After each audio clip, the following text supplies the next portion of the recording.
મિત્રો, મગ એક ઓછા ખર્ચે વધુ નફો આપતો પાક છે. સારા ઉત્પાદન માટે યોગ્ય વેરાયટી પસંદ કરવી ખૂબ જરૂરી છે.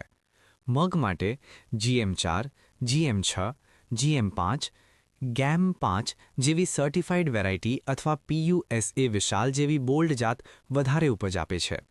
1 હેક્ટરમાં માત્ર 8થી 10 કિલો બીજ પૂરતું છે. લાઇન ટુ લાઇન અંતર 30 સેન્ટીમીટર અને છોડ ટુ છોડ 10 સેન્ટીમીટર રાખો. વાવણીનો યોગ્ય સમય ઉનાળામાં ફેબ્રુઆરીથી માર્ચ અને ખરીફમાં જૂનથી જુલાઈ છે. વાવણી પછી ભેજ ન હોય તો 3-4 દિવસે હલકું પાણી આપો. બીજું પાણી 20થી 25 દિવસે ફૂલ આવતી વખતે અને ત્રીજું પાણી 35થી 40 દિવસે શીંગ ભરાતી વખતે આપો.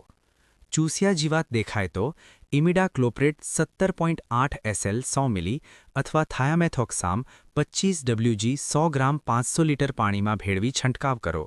વધુ માહિતી માટે વિડીયોને લાઇક કરો, શેર કરો અને ચેનલને સબસ્ક્રાઇબ કરવાનું ભૂલશો નહીં.